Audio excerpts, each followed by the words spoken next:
শীতনিদ্রা ভেঙে গেছে, বসন্ত আসন্ন। সুপ্রিয় দর্শক, আসছে 12ই ফেব্রুয়ারি অনুষ্ঠিত হতে যাচ্ছে বহু কাঙ্ক্ষিত ত্রয়োদশ জাতীয় সংসদ নির্বাচন ও জুলাই সনদ বাস্তবায়ন প্রশ্নে গণভোট। সেই উপলক্ষে পুরো দেশ জুড়ে বইছে নির্বাচনী বন্যা। শহর থেকে গ্রাম সর্বত্র প্রার্থীদের সকাল দুপুর রাত নিরলস পরিশ্রম, ভোটারদের কাছে তাদের প্রত্যাশা বহু কাঙ্ক্ষিত যে নির্বাচন সেই রায় যেন তাদের পক্ষে আসে। নির্বাচনী প্রচারের একেবারেই শেষের দিকে আর সপ্তাহখানেক আছে, এরপরে আমরা সেই মাহেন্দ্রক্ষণ পাবো। পুরো জাতির যেটির জন্য অপেক্ষা করছে আসছে 12ই ফেব্রুয়ারি নির্বাচন। সেই উপলক্ষে বাংলাদেশ টেলিভিশন চট্টগ্রামের বিশেষ নিবেদন নির্বাচনী ভাবনা। আপনাদের স্বাগত জানাচ্ছি, আমি ইয়াসির সিলমি। এই আয়োজনে আমরা আমন্ত্রণ জানিয়েছি বিভিন্ন রাজনৈতিক দলের নেতাদের। আমরা তাদের কাছে শুনবো এবারের নির্বাচনে তাদের ভাবনা, তাদের প্রস্তুতি এবং নির্বাচন পরবর্তী বাংলাদেশ গড়বার জন্য তাদের কি পরিকল্পনা। আমরা এবার একটু পরিচিত হব আমাদের আজকের আমন্ত্রিত অতিথিবর্গের সাথে। আমার সাথে সবার প্রথমেই আছেন এইচ.এম. রাশেদ খান, সাবেক সভাপতি, চট্টগ্রাম মহানগর স্বেচ্ছাসেবক দল। আমার সাথে আরও আছেন মাওলানা সগির আহমেদ চৌধুরী, সভাপতি, ইসলামী আন্দোলন বাংলাদেশ, চট্টগ্রাম দক্ষিণ জেলা। আমার সাথে আরও আছেন তরুণ নেতা হুজ্জাতুল ইসলাম সাইদ, সিনিয়র যুগ্ম সদস্য সচিব, জাতীয় যুব শক্তি, এনসিপি, চট্টগ্রাম মহানগর। Thank you.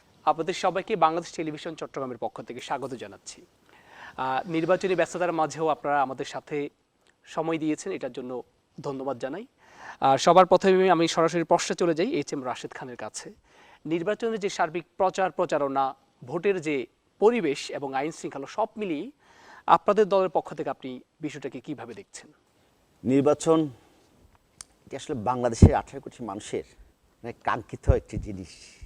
এবারে নির্বাচন আগামী 12ই ফেব্রুয়ারি যে নির্বাচন, সেটি আপনার কথার প্রসঙ্গ টেনে বলি, বাংলাদেশে বসন্ত আসবে। আসলে 18 বছর পর এই বসন্তের জন্যে বাংলাদেশের 18 কোটি মানুষ অধীর আগ্রহ অপেক্ষা করছে।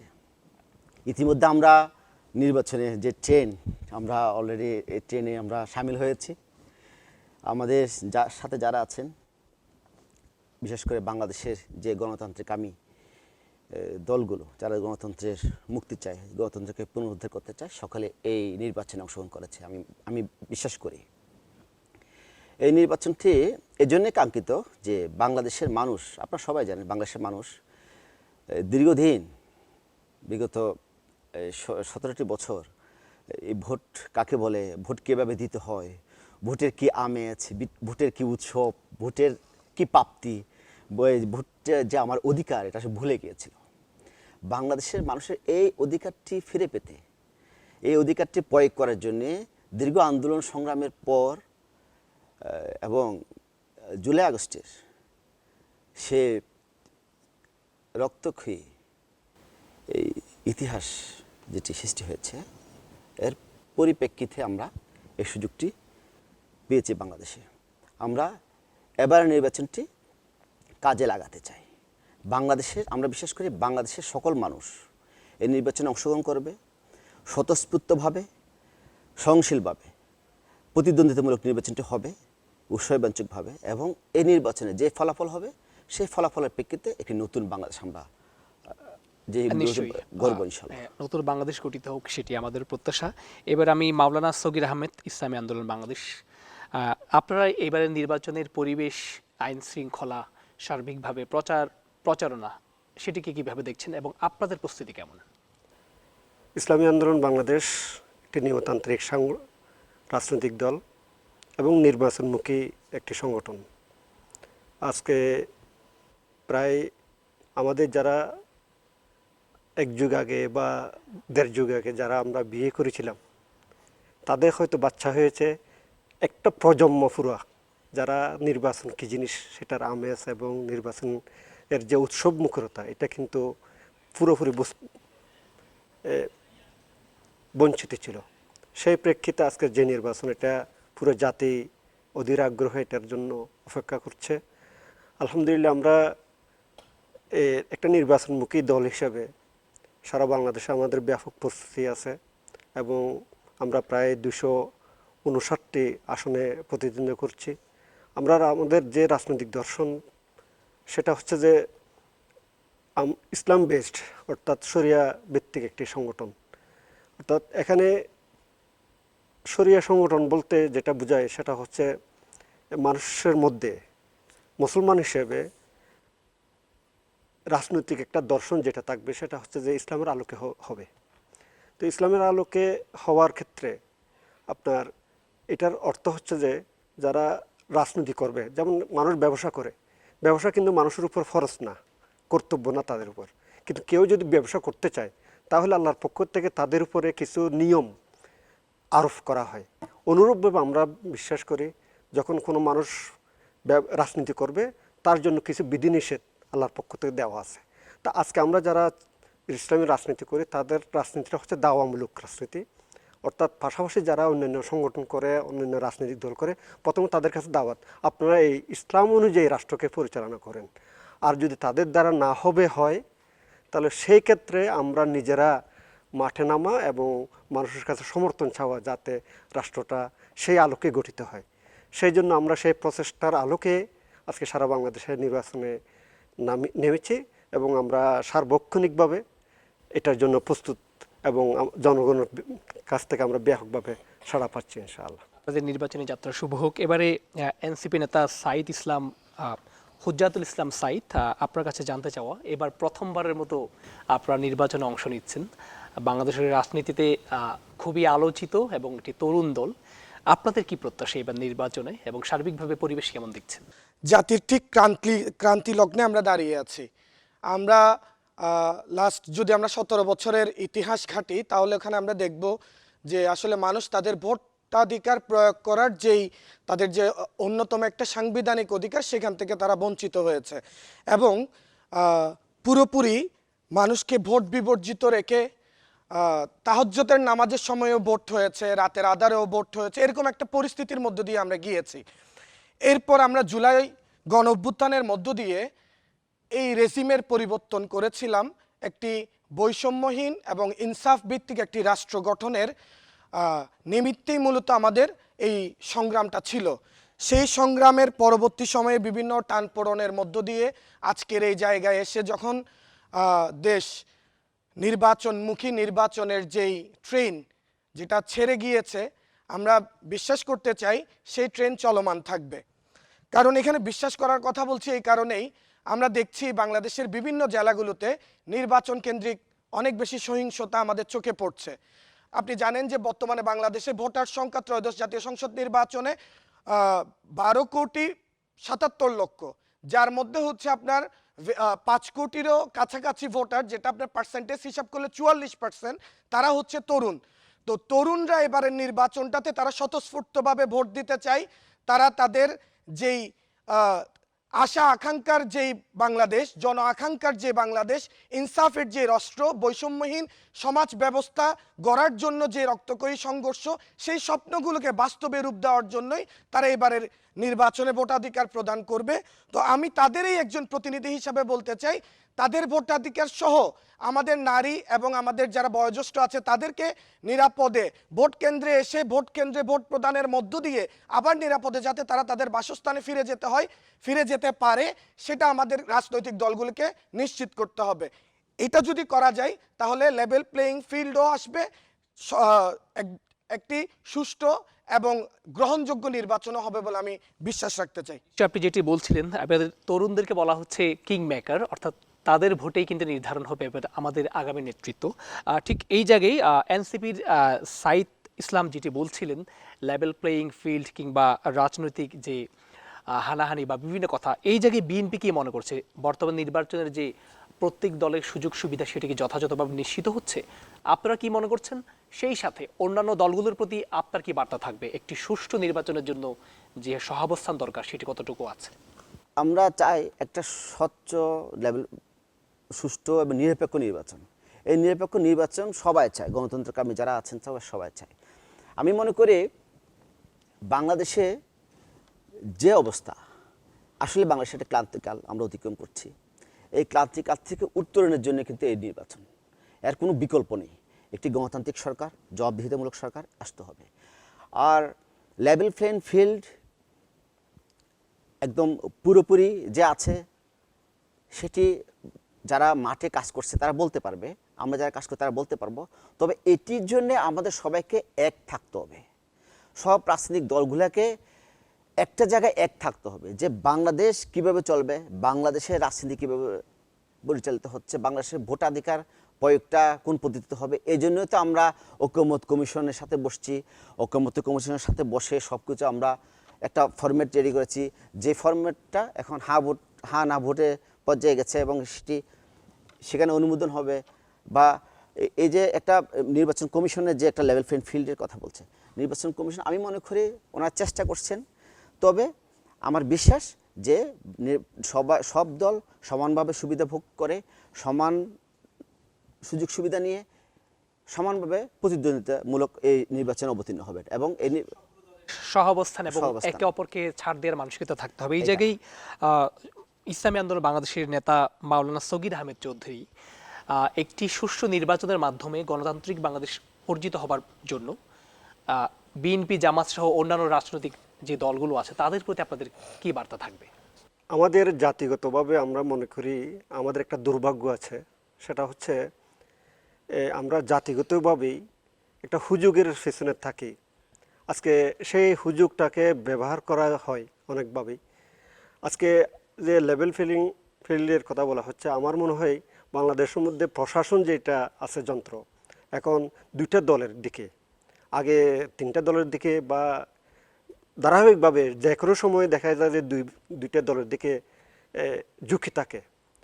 একই কাজ এখনও হচ্ছে, আগে হয়তো বিএনপি এবং আওয়ামী লীগের প্রতি থাকতো, এখন হয়তো দুইটা জোটের প্রতি আছে।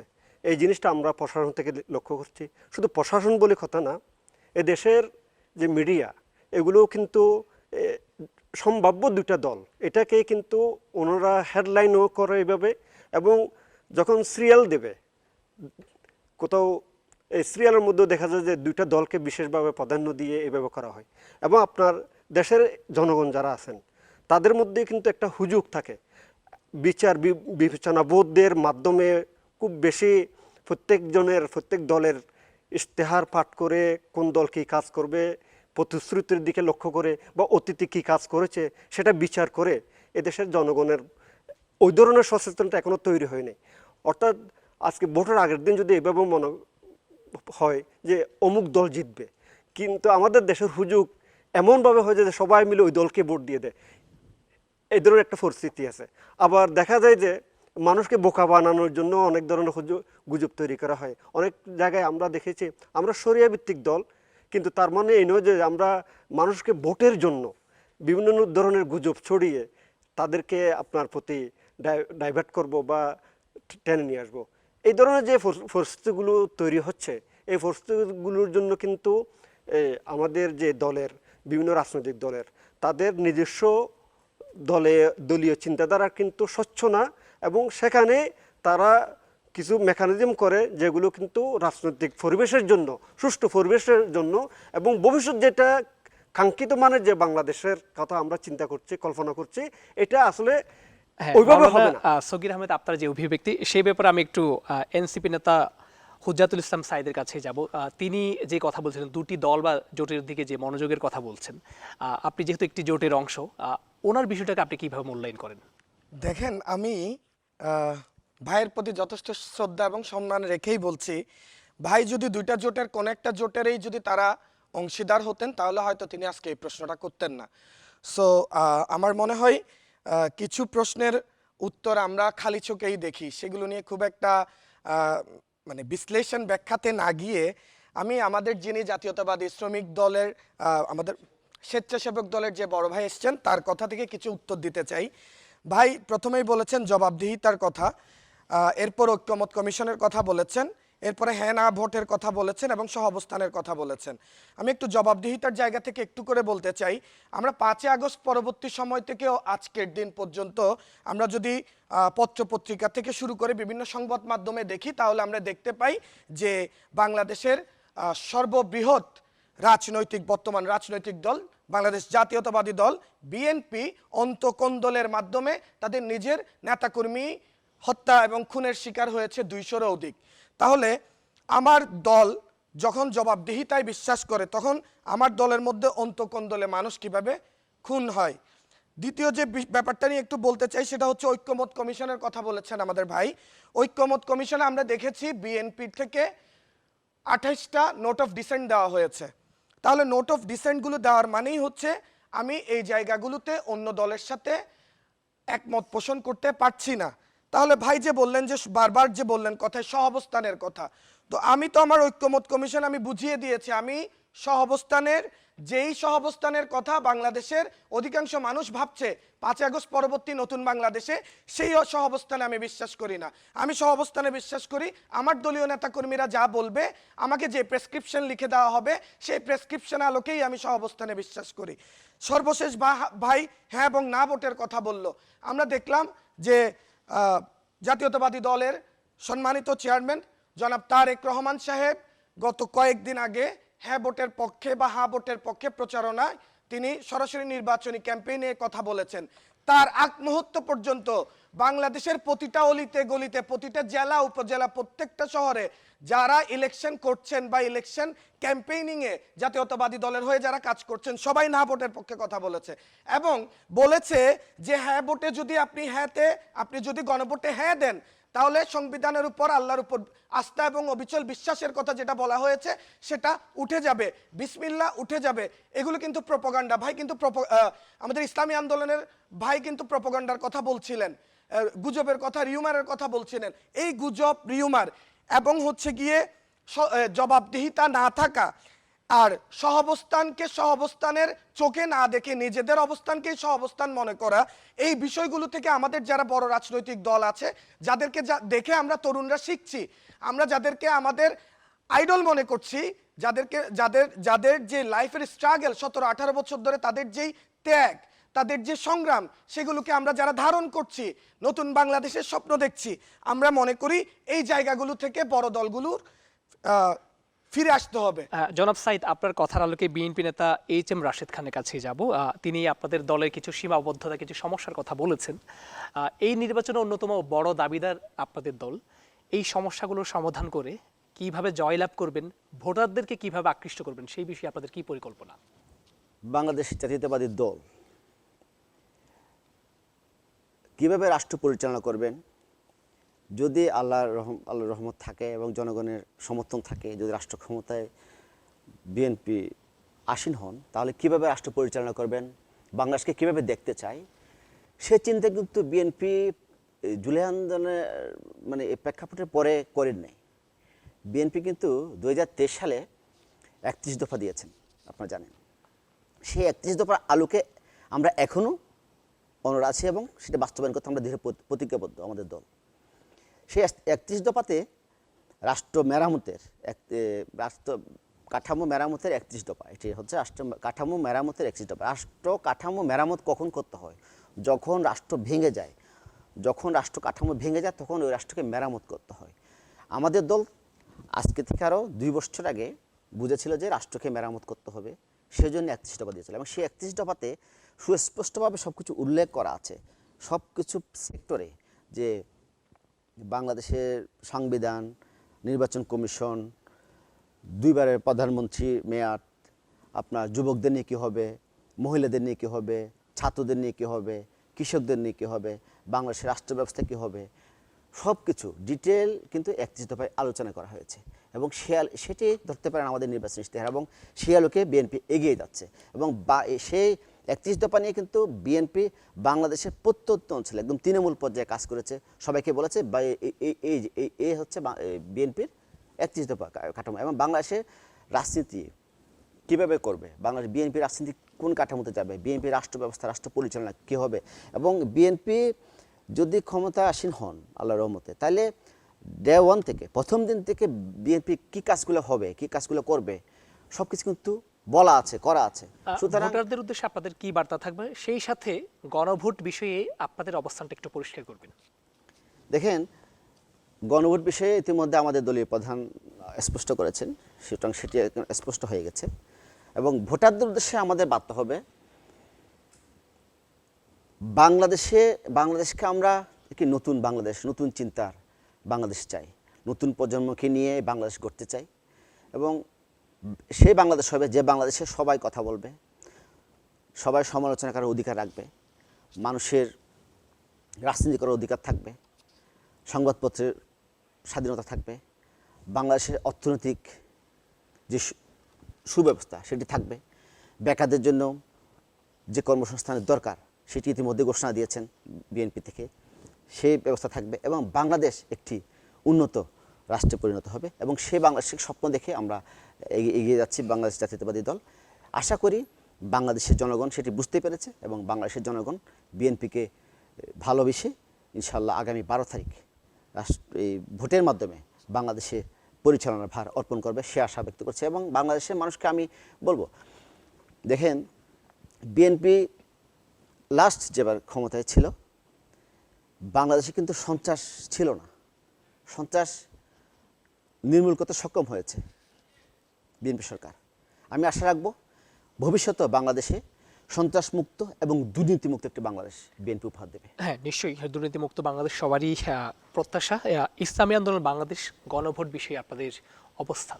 গণভোট বিষয়ে আমরা শুরু থেকেই আপনারা জানেন জুলাই যে গণঅভ্যুত্থান হয় সেখানে ইসলামী আন্দোলন বাংলাদেশ আমাদের নায়েব আমির এবং আমাদের পীর সাহেব চরমোনাই একটা ঐতিহাসিক ভাষণ দিয়েছিলেন 4 তারিখে এবং সেখানে নরপিশাচ বলে একটা শব্দ তিনি উচ্চারণ করেন এবং এটার মধ্য দিয়ে সারা বাংলাদেশ ইসলামী আন্দোলন কিন্তু একযোগে ঝাঁপিয়ে পড়ে এবং প্রথম 5 আগস্টে ব্যারিকেড ভাঙ্গেন, 46 দ্বারা ভাঙ্গেন আমাদের শাহেখ চরমোনাই মুফতি ফয়জুল করিম সাহেব।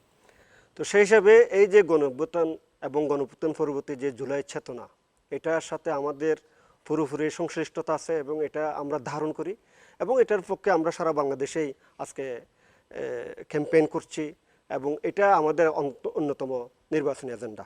আরেকটা বিষয় এখানে আমি যেটা বলি সেটা হচ্ছে যে পুরোনো যে কালচার নির্বাচনী মানে রাজনৈতিক কালচার, এখন ইতিমধ্যে এটার কিন্তু বিশেষ কোনো পরিবর্তন হয়নি।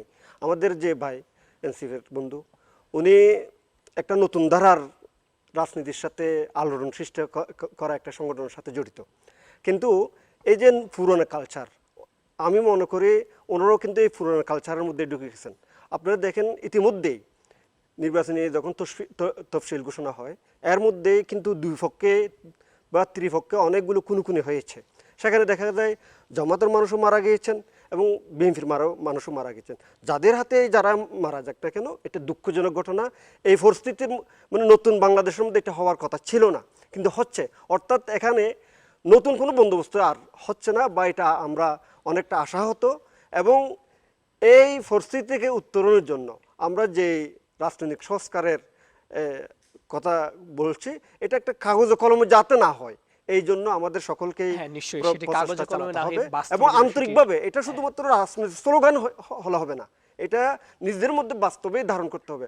আর আমাদের বন্ধু ভাই যিনি বললেন 31 দফা, 31 দফা শুধুমাত্র বিএনপির হলে তো হবে না ভাই, এটার জন্য আপনারা অন্যান্য দলের সাথে কিন্তু তারা বসেন নাই, অন্যান্য দলের একটা ভাবনা থাকতে পারতো সেখানে তাদের মতামত নিয়ে। তাহলে এটা 31 দফা এখন বিলুপ্ত করে এখানে যেটা জুলাই সনদের যেটা শাটারগুলো হয়েছে যে মানে হয়েছে এগুলো হচ্ছে যেহেতু সকল দলে মিলে করেছে আপনার ওই 31 দফার চেয়ে এই দফাগুলোকেই আপনার প্রাধান্য দেওয়া উচিত বলে আমি মনে করি। সেটি নিশ্চয়ই আপনাদের রাজনৈতিক সমঝোতা বা আলাপের মাধ্যমে হতে পারে, সেই বিষয়ে সবসময় উন্মুক্ত আছে, আপনারা পরস্পর আলোচনা করবেন। এনসিপি গণভোটের বিষয়ে আপনাদের শুরু থেকে অবস্থান নিশ্চয়ই হাইয়ের পক্ষে। এখানকার যে বিষয়গুলো বা প্রস্তাবগুলো আছে কোন বিষয়গুলো বাংলাদেশের জন্য বাস্তবে নথি দ্রুত হওয়া উচিত বলে আপনি মনে করেন? প্রথমত গণভোটের আমরা শুরু থেকেই বলেছি যে আমরা হায়ের পক্ষে। আমরা হা মানে বুঝেছি মুক্তি। কিসের থেকে মুক্তি? এই যে স্বাধীনতা পরবর্তী সময় থেকে ক্ষমতার পট পরিবর্তন হয়েছে কিন্তু এদেশের সাধারণ মানুষের ভাগ্যের পরিবর্তন হয়নি, এদেশে আইন শৃঙ্খলার পরিবর্তন হয়নি, এই দেশে নির্বাচন কেন্দ্রিক অস্থিতিশীল পরিবেশ বিদ্যমান ছিল। এই সমস্ত বিষয়গুলো ক্ষমতার যেই বিকেন্দ্রীকরণ না হওয়ার যে ব্যাপারগুলো যেগুলোর মাধ্যমে হচ্ছে স্বৈরতন্ত্র প্রতিষ্ঠা হয় এবং হচ্ছে আপনার বিচার বিভাগ স্বাধীন বিচার বিভাগ না হওয়া, বিচার বিভাগে হস্তক্ষেপ রাজনৈতিক দলগুলোর, এই সমস্ত বিষয়গুলোর কারণেই মূলত আজকে আমাদের দেশ এতটা পিছিয়ে। তো আমরা যেটা মনে করি এবং আমরা যেটা বিশ্বাস করি সেটা হচ্ছে এই বিষয়গুলোর পরিবর্তন আনতে হলে অবশ্যই আপনার গণভোটের মাধ্যমে জনগণের ম্যান্ডেটকে কাজে লাগিয়ে জনগণের ম্যান্ডেট নিয়েই হচ্ছে সংবিধান পরিবর্তন করতে হবে। সুতরাং গণভোটের পক্ষে আমাদের হায়ের অবস্থান প্রথমে যতটাই জোরালো ছিল এখন এসে ঠিক ততটাই জোরালো। এমন না যে প্রথমে আমি না বলেছি এখন আমি জনগণের চাপের মুখে এসে হ্যাঁ বলছি। এবার আসেন আমি কয়েকটা প্রশ্নের উত্তর দিয়ে যেতে চাই। আমি আজকের এই জায়গায় আমরা যে তিনজন দাঁড়িয়ে আছি, এই তিনজনের আজকে দাঁড়িয়ে এখানে কথা বলার অন্যতম কারণ হচ্ছে জুলাই আগস্টের ছাত্র জনতার গণ অভ্যুত্থান। আমার সহ আলোচক আমার শ্রদ্ধেয় বড় ভাই জাতীয়তাবাদী দল স্বেচ্ছাসেবক দল থেকে যিনি এসেছেন, তিনি তার আলোচনায় বারবার জুলাইয়ের কথা বলেছেন, জুলাই প্রেক্ষাপট, জুলাই সংঘর্ষ। আমরা জুলাইকে সংঘর্ষ মনে করি না, আমরা জুলাইকে অভ্যুত্থান মনে করি, আমরা জুলাইয়ের স্পিরিটকে ধারণ করি। আমরা যদি 5 আগস্ট পরবর্তী নতুন বাংলাদেশে কথা বলতে চাই, মত প্রকাশের স্বাধীনতার যে কথা বলছেন ভাই, চাঁদাবাজি, সন্ত্রাস এবং দুর্নীতির বিরুদ্ধে যে কথা বলছেন আমার ভাই, আমি ভাইকে একটু বলতে চাই, আমরা 5 আগস্টের পরে দেখেছি আওয়ামী লীগ, ছাত্রলীগ, যুবলীগ, স্বেচ্ছাসেবক লীগের যত চাঁদাবাজির হিস্ট্রি ছিল, যত অ্যাক্টিভিটি ছিল, সেগুলো নিজেদের কাঁধে নিজেরা দায়িত্ব হিসাবে বহন করে নিয়েছে জাতীয়তাবাদী দলের বিভিন্ন অঙ্গ সংগঠনের নেতৃবৃন্দ। দুর্নীতির কথা ভাই বলেছেন, দুর্নীতিমুক্ত বাংলাদেশ তারা গড়বেন, এটার জন্য আমরা সাধুবাদ জানাই এবং আমরা বিশ্বাস রাখতে চাই বাংলাদেশ জাতীয়তাবাদী দল ক্ষমতায় আসলে দুর্নীতিমুক্ত বাংলাদেশ আমরা দেখব। কিন্তু আমরা হিস্ট্রি ভুলে যাই নাই, আমরা দেখেছি যে দুর্নীতিতে বাংলাদেশ কিন্তু 5 বার চ্যাম্পিয়নও হয়েছে। এবং সর্বশেষ ভাই একটা কথা বলেছেন, সেটা হচ্ছে ভাই তার কথাই বলেছেন যে শরিয়া ভিত্তিক সংগঠন হচ্ছে ইসলামী শাসনতন্ত্র বাংলাদেশ। সেই শরিয়া ভিত্তিক ইসলামী শাসনতন্ত্র বাংলাদেশের ইসলামী শরীয়তের কোথায় আছে? আমাকে 100টা আসন দিতে হবে, আমাকে প্রধানমন্ত্রীর পদ দিতে হবে, এই প্রশ্ন আমি রেখে গেলাম। এবং আগামী জাতীয় সংসদ নির্বাচনে সুষ্ঠু এবং নিরপেক্ষ লেভেল প্লেইং ফিল্ড নিশ্চিতের মাধ্যমে নির্বাচন হবে, সে আশা ব্যক্ত রেখে আমি আমার বক্তব্য এখানে শেষ করছি। ধন্যবাদ। বাংলাদেশ জিন্দাবাদ, ইনকিলাব জিন্দাবাদ। আলোচনা একেবারে তুঙ্গি। এই আলোচক প্যানেলের সর্বকনিষ্ঠ তরুণ নেতা হুজ্জাতুল ইসলাম সাইদ অনেকগুলো প্রশ্ন করেছেন, অনেকগুলো অভিযোগের কথা বলেছেন। এই বিষয়ে তার যে অগ্রজন আছেন HM রাশেদ খান, যিনি স্বেচ্ছাসেবক দলের পক্ষে, এবং মাওলানা সগির আহমেদ ইসলামী আন্দোলন বাংলাদেশের পক্ষে, আপনাদের দুইজনের কাছে তার যে বিষয়গুলো সেগুলোর বিষয়ে দৃষ্টি আকর্ষণ করছে, আপনারা কি বলবেন? প্রথমেই HM রাশেদ খান। দেখেন, বাংলাদেশের স্বাধীনতা কিন্তু রক্ত ছাড়া হয়নি, আত্মত্যাগ ছাড়া হয়নি, আত্মবলিদান ছাড়া হয়নি। তেমনি জুলাই আগস্টের ছাত্র জনতার সে গণ অভ্যুত্থানও রক্ত ছাড়া, আত্মবলিদান ছাড়া হয়নি। আবু সাইদ শহীদ ওয়াসিমের সহ অসংখ্য আমাদের ভাইয়ের বোনের রক্তের বিনিময়ে এই অভ্যুত্থান আমরা সফলভাবে ঘটিয়েছি, সমাপ্ত করেছি এবং একটি ফ্যাসিস্ট রেজিমকে আমরা এদেশ থেকে বিতাড়িত করতে পেরেছি।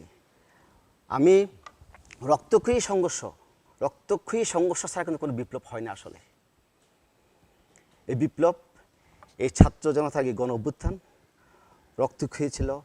অনেক তাজা রক্ত এদেশের মাটিতে ঝরেছে। এই রক্তের বিনিময়ে ছাত্র জনতার এই গণ অভ্যুত্থান। আমরা আজকের এই অনুষ্ঠান থেকে সকল শহীদদের আমরা শ্রদ্ধাভরে স্মরণ করছি এবং আগামী 12 ফেব্রুয়ারি নির্বাচনে ইনশাল্লাহ এই শহীদদের যে স্বপ্ন, লালিত স্বপ্ন, সেটি প্রতিফলন আমরা ঘটাবো ইনশাল্লাহ। হ্যাঁ, শহীদদের সেই স্বপ্ন পূরণ হোক এবং তাদের প্রতি আমরাও শ্রদ্ধা জ্ঞাপন করি। আমার মনে হয় আপনারা দুজনের জায়গা থেকে সঠিক কথাই বলেছেন, হয়তো বা বোঝাপড়ার জায়গায় কোথাও একটু দূরত্ব তৈরি হয়েছে, সেটি নিশ্চয়ই ঘুচে যাবে। এবারে এই বিষয়ে তরুণ নেতা সাইদের বক্তব্যের প্রেক্ষিতে ইসলামী আন্দোলন বাংলাদেশের মাওলানা সগির আহমেদ চৌধুরী। আমার ছোট ভাই হবে সম্ভবত, আমি স্নেহ রেখেই বলবো। আমি প্রথমে একটা আমার পূর্ববর্তী বক্তব্য বলেছিলাম যে লেভেল ফিলিং যেটা সবার জন্য, সেখানে কিন্তু আমাদের যে রাজনৈতিক অবস্থান প্রত্যেক দলের সদিচ্ছা এবং পারস্পরিক শ্রদ্ধা সম্মান এটা না থাকা, এখানে আমাদের দেশের জনগণকে নিজেদের দলের প্রতি আকৃষ্ট করার জন্য, বোকা বানানোর জন্য একটা কাজ হয়, সেটা হচ্ছে প্রোপাগান্ডা। আপনি ইসলামী আন্দোলন বাংলাদেশের পীর সাহেব চরমোনাই, ওনার ব্যাপারে আমার ছোট ভাই বললেন যে 100টা আসন চাওয়া, প্রধানমন্ত্রী হতে চাওয়া, এটা কোন শরীয়তে আছে? আচ্ছা, এটা হচ্ছে যে সবচেয়ে বড় আজকের দুঃখজনক বিষয় হচ্ছে, সেটা হচ্ছে যে এই ধরনের একটা প্রোপাগান্ডা চালানো। আজকে এটার যদি আমি জবাব না দিয়ে যেতাম, তো জাতি জানতো ইসলামী আন্দোলনের যে দায়িত্বশীল এখানে এসেছিলেন তিনি স্বীকার করে গিয়েছেন আসলে এটা সত্য। এটা একটা ডাহা মিথ্যা কথা এবং এটা একটা প্রোপাগান্ডা চালানো হয়েছে যাতে ইসলামী আন্দোলনের বিরুদ্ধে দেশের যে তৌহিদি জনতা আছে, ধর্মপ্রাণ মানুষ আছে, তারা একটু কি হয় মানে তাদের প্রতি একটু ভুল ধারণা তৈরি হয়। হ্যাঁ, নিশ্চয়ই আমার মনে হয় এতক্ষণে সেটি পরিষ্কার হয়েছে। মত দ্বিমত থাকবে, তবু রাজনৈতিক সহাবস্থান সব থেকে জরুরি। আমরা একে অপরের প্রতি শ্রদ্ধাশীল হব এবং সঠিকটাই বুঝবে, এটা আমরা প্রত্যাশা করি। আপনাদের সবাইকে অসংখ্য ধন্যবাদ। সুপ্রিয় দর্শক, আমরা অনুষ্ঠানের একেবারে শেষ পর্যায়ে চলে এসেছি। কথার আসলে শেষ নেই, প্রশ্ন হচ্ছে, উত্তর হচ্ছে, এবং এটি হওয়া উচিত। প্রত্যেকের বিষয়ে কথা বলবেন, ভুল ত্রুটি নিয়ে কথা বলবেন এবং সেটা আমরা সাদরে গ্রহণ করব। তো সব মিলিয়ে নির্বাচনী ভাবনার আজকের আয়োজনে আমাদের সাথে আলোচনায় অংশ নিয়েছেন বাংলাদেশ স্বেচ্ছাসেবক দল চট্টগ্রাম মহানগরীর সাবেক সভাপতি এইচ.এম. রাশেদ খান। আমাদের সাথে আরও ছিলেন ইসলামী আন্দোলন বাংলাদেশের চট্টগ্রাম দক্ষিণ জেলার সভাপতি মাওলানা সগির আহমেদ চৌধুরী এবং জাতীয় যুব শক্তি এনসিপি চট্টগ্রাম মহানগরের সিনিয়র যুগ্ম সদস্য সচিব হুজ্জাতুল ইসলাম সাইদ। তাদের আলোচনার মাধ্যমে যেটি উঠে আসলো, তারা এই নির্বাচনটাকে চেয়েছেন নিরাপত্তার চাদরে মোড়ানো, একতার ভিত্তিতে একটি গ্রহণযোগ্য অংশগ্রহণমূলক নির্বাচন। সেই সাথে তারা প্রত্যেকে নিজেদের দলের অবস্থান পরিষ্কার করেছেন এবং জুলাই সনদ বাস্তবায়ন প্রশ্নে কোন কোন বিষয়গুলোতে পরিবর্তন আসতে পারে সেই প্রত্যাশা ব্যক্ত করেছেন এবং আগামীর বাংলাদেশ কিভাবে গঠিত হবে তারা তাদের সেই কর্মসূচিগুলো আমাদেরকে উপস্থাপন করেছেন। সব মিলিয়ে আমাদের যে প্রত্যাশিত বাংলাদেশ সেটি আসছে 12ই ফেব্রুয়ারি নির্বাচনের মাধ্যমে প্রতিষ্ঠিত হবে। আপনাদের সবার প্রতি উদাত্ত আহ্বান, সবাই নির্ভয়ে উৎসাহ উদ্দীপনা নিয়ে ভোট কেন্দ্রে যাবেন। ত্রয়োদশ জাতীয় সংসদ নির্বাচন এবং গণভোট প্রশ্নে নিজের সুচিন্তিত মতামত প্রদানের মাধ্যমে বাংলাদেশকে জয়ী করবেন, সেই প্রত্যাশায় আজকে এখানেই বিদায় নিচ্ছি। দেখা হবে পরবর্তী আয়োজনে। সে পর্যন্ত সবাই ভালো থাকুন, সুস্থ থাকুন। আল্লাহ হাফেজ।